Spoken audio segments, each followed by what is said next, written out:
दोस्तों, गुरु यानी कि शिक्षक किसी भी व्यक्ति के जीवन का एक अहम हिस्सा होता है। वो शिक्षक ही होते हैं जो हमारे जीवन को दशा और दिशा दोनों ही देते हैं।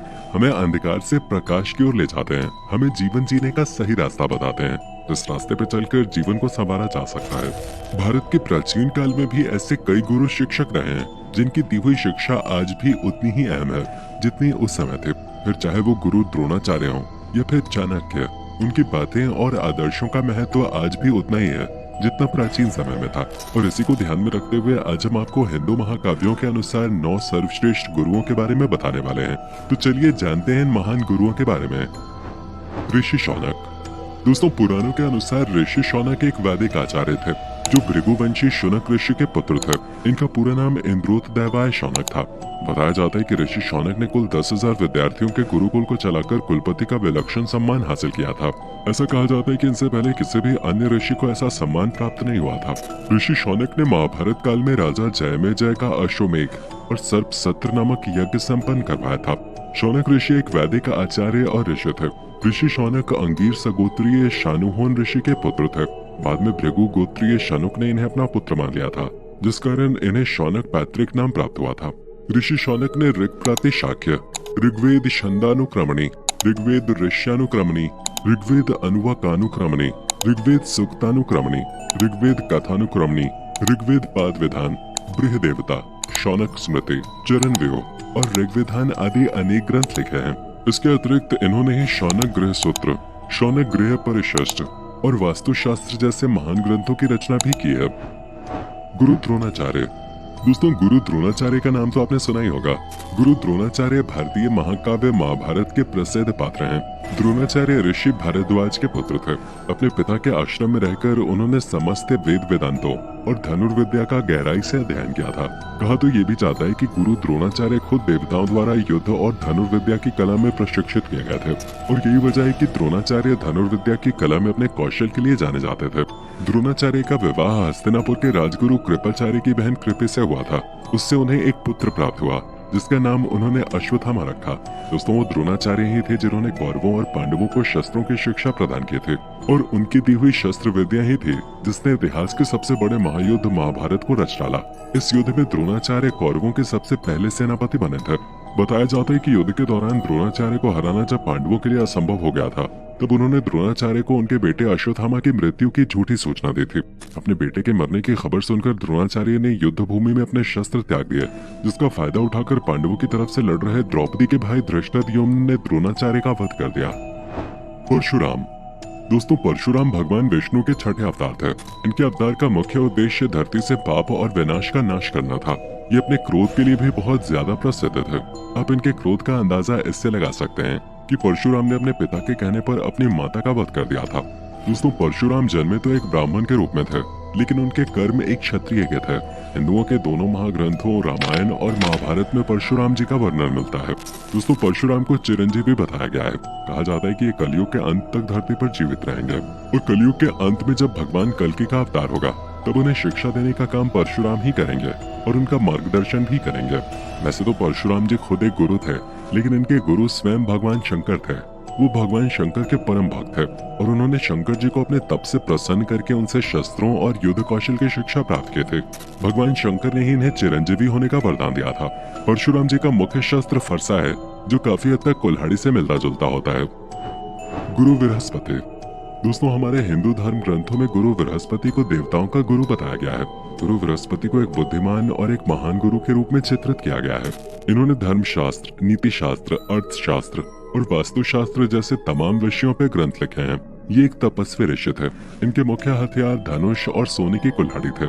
बृहस्पति को अत्यंत पराक्रमी बताया जाता है। इनकी हर युद्ध में विजय पहले से ही तय होती थी, जिस वजह से सभी योद्धा युद्ध में जाने से पहले इनकी प्रार्थना करते थे। ये अत्यंत परोपकारी थे, जो शुद्ध आचरण वाले व्यक्तियों को संकटों से छुड़ाते थे। इन्हें गृह पुरोहित भी कहा गया है, मतलब कि इनके बिना कोई भी यज्ञ सफल नहीं होता। हिंदू पौराणिक कथाओं के अनुसार बृहस्पति का जन्म कैसे हुआ, इसके बारे में कोई ठीक से जानकारी उपलब्ध नहीं है। बृहस्पति को हिंदू धर्म के 4 पवित्र ग्रंथों में से एक ऋग्वेद के भजनों का पाठ करने वाला पहला व्यक्ति कहा जाता है। दोस्तों, स्कंद पुराण के अनुसार गुरु बृहस्पति ने महादेव की कठोर तपस्या की थी, जिससे प्रसन्न होकर भगवान शंकर ने गुरु बृहस्पति को देव गुरु का पद प्रदान किया था।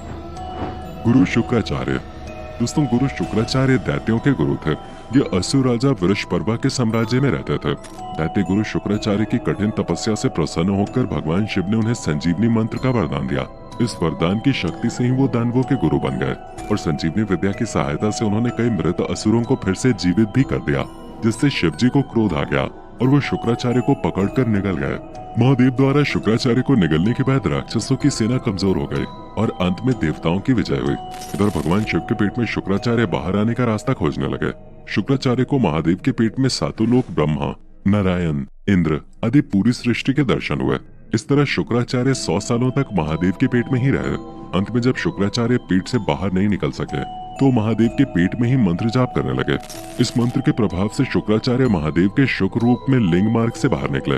शुक्राचार्य को लिंग मार्ग से बाहर निकलता देख भगवान शिव ने उनसे कहा कि क्योंकि तुम मेरे लिंग मार्ग से शुक्र की तरह निकले हो, इसलिए अब तुम मेरे पुत्र कहलाओगे। महर्षि विश्वामित्र। दोस्तों महर्षि विश्वामित्र वैदिक काल के महान ऋषि एवं तपस्वी थे। प्रजापति के पुत्र कुश, कुश के पुत्र कुशनाभ और कुशनाभ के पुत्र राजा गाधी थे। विश्वामित्र गाधी के ही पुत्र थे। वो जन्म से क्षत्रिय थे। वो प्रजाप्रिय तथा अत्यंत बलशाली थे। उन्होंने लंबे समय तक सफलतापूर्वक राज किया, लेकिन ऋषि वशिष्ठ से युद्ध हार जाने के बाद विश्वामित्र ने अपना राजकाज छोड़कर तपस्या में ध्यान लगाया। घोर तपस्या के बाद उन्होंने विश्वामित्र से ही महर्षि का पद प्राप्त कर लिया। दोस्तों विश्वामित्र ने अपने हठ एवं अपने तपस्या के बल से क्षत्रियत्व से ब्राह्मणत्व प्राप्त किया और राजर्षि से महर्षि बन गए एवं देवताओं और ऋषियों के लिए पूजनीय बने। विश्वामित्र को सप्त ऋषियों में गिना जाने लगा। तब के बाद इन्होंने चारों वेदों का ज्ञान प्राप्त किया और इन्होंने ही सर्वप्रथम गायत्री मंत्र को समझा। वो विश्वामित्र ही थे जिन्होंने श्री राम को अस्त्र शस्त्र का ज्ञान दिया था। वेद व्यास। महाभारत के रचयिता और वेदों के संकलनकर्ता वेद व्यास किसी परिचय के मोहताज नहीं है। वेद व्यास का असली नाम कृष्ण द्वैपायन वेद व्यास था। इन्होंने वेदों के भाग किए थे, जिस वजह से इनका नाम वेद व्यास पड़ गया। माना जाता है कि वेद व्यास जी ने सबसे पहले चारों वेदों का संकलन कर आम लोगों को इसका ज्ञान दिया था। इसलिए सनातन धर्म में वेद व्यास जी को पहले गुरु के रूप में पूजा जाता है और उनकी जयंती को गुरु पूर्णिमा के रूप में मनाया जाता है। वेद व्यास जी का जन्म ऋषि पराशर और मत्स्य कन्या सत्यवती के संयोग से आषाढ़ पूर्णिमा के दिन हुआ था। ऋषि वेद व्यास बहुत ही बड़े तपस्वी थे। श्रीमद् भगवत पुराण में भगवान विष्णु के जिन 24 अवतारों का वर्णन है, उनमें महर्षि वेद व्यास का भी नाम है। धर्म ग्रंथों में जो अष्ट चिरंजीवी यानी कि जो 8 अमर लोग बताए गए हैं, वेद व्यास जी भी उन्हीं में से एक हैं। इसलिए इन्हें आज भी जीवित माना जाता है। वशिष्ठ मुनि। दोस्तों वशिष्ठ मुनि त्रेता युग के महान संत और ऋषि थे। वशिष्ठ एक सप्त ऋषि हैं, यानी कि उन 7 ऋषियों में से एक जिन्हें ईश्वर द्वारा सत्य का ज्ञान एक साथ दिया गया था और जिन्होंने वेदों का दर्शन किया था। ये अयोध्या नरेश महाराजा दशरथ के भी राजगुरु थे और इन्होंने ही भगवान राम सहित लक्ष्मण, भरत और शत्रुघ्न को ज्ञान प्रदान किया था। वो वशिष्ठ मुनि ही थे जिन्होंने भगवान राम को राजधर्म, योग और शस्त्र विद्या का ज्ञान प्रदान कर मर्यादा पुरुषोत्तम बनाया था। भगवान राम का राज्याभिषेक भी इन्होंने ही किया था और समय समय पर भगवान राम का मार्गदर्शन भी इन्होंने ही किया था। इनसे मिले ज्ञान की वजह से भगवान राम ने रावण को पराजित करने में सफलता प्राप्त की और पृथ्वी पर राम राज्य की स्थापना करने में सफल हुए। दोस्तों ऋग्वेद के 7वें मंडल के रचयिता गुरु वशिष्ठ जी ही हैं। वशिष्ठ संहिता और योग वशिष्ठ की रचना भी स्वयं वशिष्ठ जी ने ही की है।